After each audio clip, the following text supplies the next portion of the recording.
Hello everyone, आज हम discuss करेंगे सप्लाई क्या होता है, कितने तरह की होती है और उसके बाद जो है सप्लाई शेड्यूल और सप्लाई कर्व जो है हम इस वीडियो में डिस्कस करेंगे। Let us start. Supply, it is the quantity offered for sale in a given market at a given time at a various prices. विभिन्न कीमतों पे दिए हुए समय में, ठीक है, जो मार्केट में क्वांटिटी ऑफर की जाती है प्रोड्यूसर के द्वारा बिक्री के लिए, ठीक है, the quantity offered for sale, ठीक है, बेचने के लिए जो क्वांटिटी ऑफर की गई मार्केट में at a given time eight various prices जो हैं वो अलग अलग हो सकते हैं। सो सप्लाई शेड्यूल नेक्स्ट टॉपिक आता है।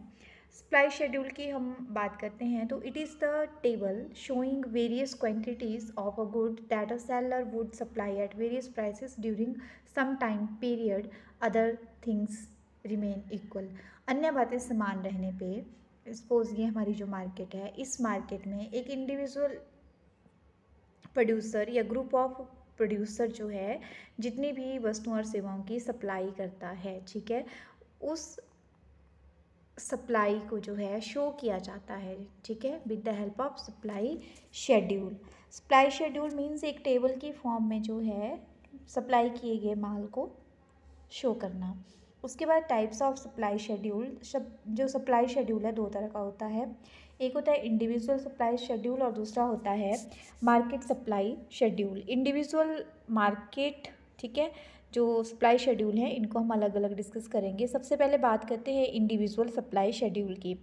Individual supply schedule means the table showing quantities of goods which an individual producer will supply at a possible prices at a given time। एक दिए गए समय में जो है विभिन्न कीमतों पर एक उत्पादक जितनी वस्तुओं की सप्लाई या जितनी वस्तुएं ऑफर करता है, ठीक है, मार्केट में बेचने के लिए, तो उन वस्तुओं की ऑफरिंग को, ठीक है, उन वस्तुओं की ऑफरिंग मीन सप्लाई को जब एक टेबल की हेल्प से दिखाया जाता है तो इसको जो है हम बोलते हैं इंडिविजुअल सप्लाई शेड्यूल। जैसे कि एक हमारा प्रोड्यूसर है ए, तो ए ने जो है विभिन्न कीमतों पे जो है ये क्वांटिटी जो है ऑफ़र की है, तो जो टेबल दिखा रहा है कि एक उत्पादक विभिन्न कीमतों पर कितने माल की सप्लाई कर रहा है, तो उस टेबल को बोला जाता है इंडिविजुअल सप्लाई शेड्यूल, ठीक है। जैसे कि 5 रुपये पे वो कोई सप्लाई नहीं करता है, जैसे कीमत बढ़ती है, ठीक है, 10 हुई तो उसने 10 वस्तुएं भेज दी, ठीक है, मार्केट में बेचने के लिए। प्राइस और बढ़ गया 15 तो उसने जो है सप्लाई बढ़ा दी, ठीक है। बेसिकली जो प्रोड्यूसर होता है कीमत के बढ़ने से उसको फ़ायदा होता है, इसलिए वो क्वांटिटी जो सप्लाई कर रहा है उसको बढ़ा देता है कीमत के बढ़ने से, ठीक है, इंक्रीज़ कर देता है। प्राइस अगर बढ़ता है तो वो क्या करता है, क्वांटिटी भी बढ़ा देता है मार्केट में अपनी।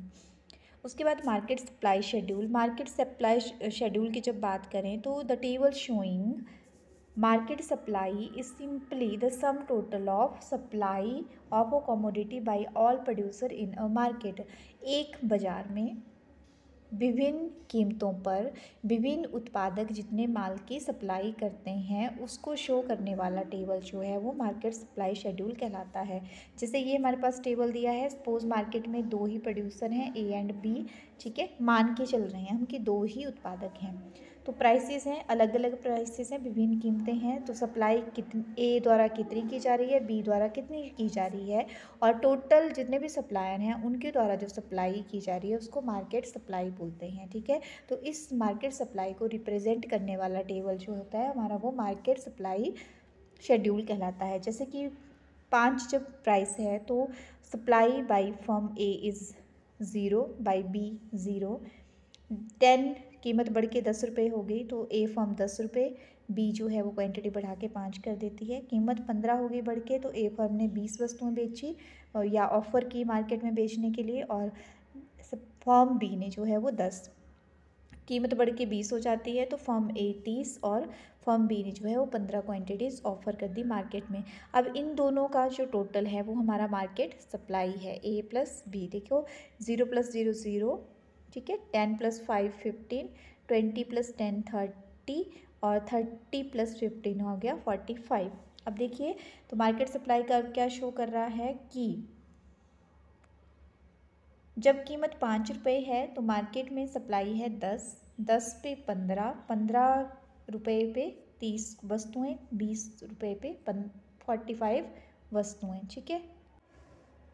उसके बाद नेक्स्ट टॉपिक आता है सप्लाई कर्व, ठीक है। सप्लाई कर्व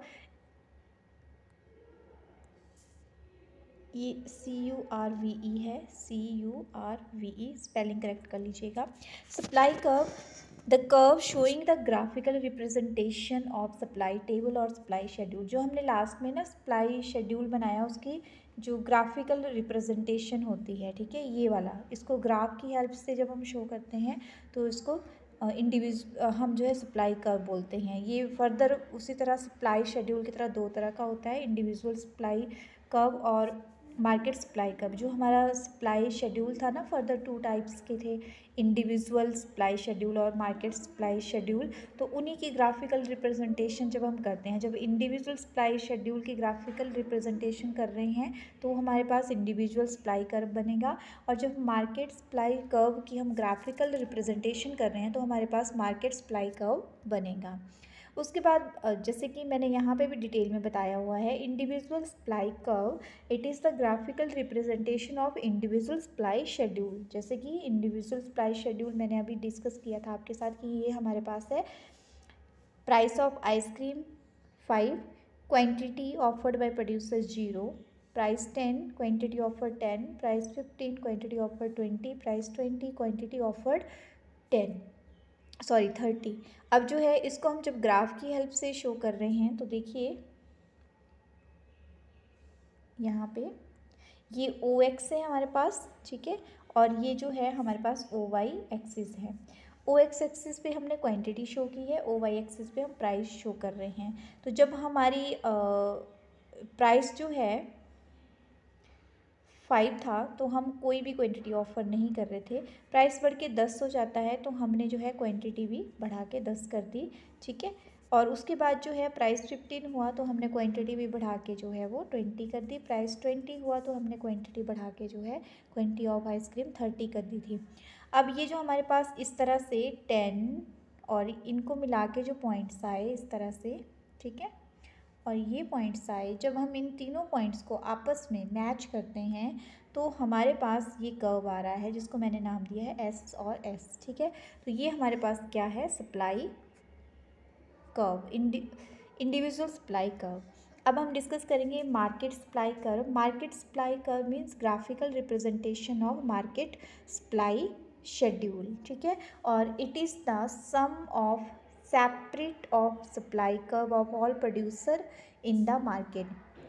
एक मार्केट में, ठीक है, एक मार्केट में प्रोड्यूसर्स, टोटल प्रोड्यूसर द्वारा जितनी सप्लाई की जाती है उसका सम, ठीक है। जब हम टेबल में बना रहे थे तो वो तो हमारे पास सप्लाई शेड्यूल था, जब उस टेबल की हमने ग्राफिकल रिप्रेजेंटेशन कर दी तो हमारे पास वो आ गया सप्लाई कर्व। जैसे कि हमारे पास यहाँ पे दिया हुआ है प्राइस ऑफ आइसक्रीम, ठीक है, supply by firm A, supply by firm B। तो इससे जो है इन दोनों का टोटल करके हमने मार्केट सप्लाई निकाली थी।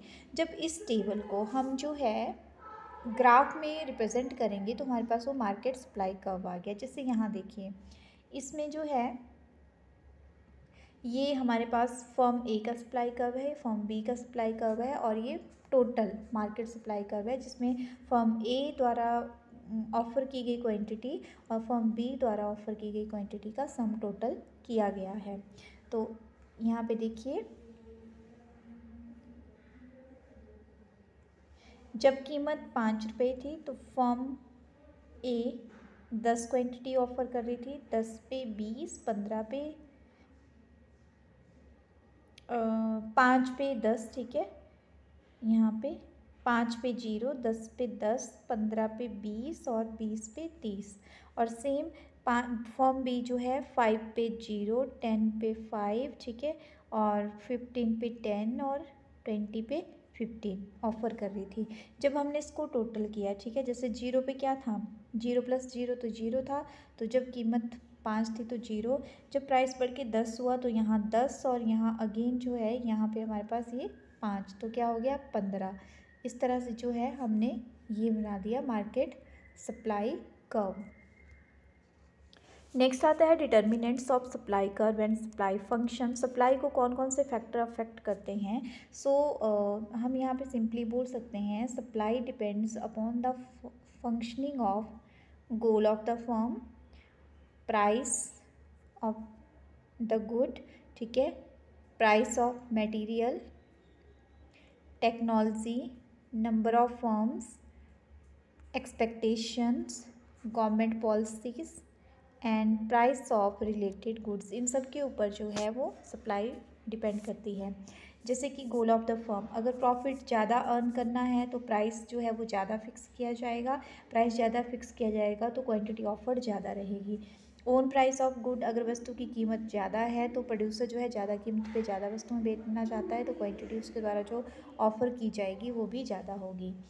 प्राइस ऑफ इनपुट, अगर वस्तु बनाने की जो इनपुट रॉ मटेरियल जो खर्च होता है वो कॉस्टली है, उसका प्राइस ज़्यादा है तो वस्तु की कीमत भी ज़्यादा होगी, और वस्तु की कीमत ज़्यादा होगी तो उसकी क्वांटिटी भी ज़्यादा ऑफ़र की जाएगी कि बड़ी कीमत पे ज़्यादा वस्तु मिल जाए तो ज़्यादा अच्छा रहता है।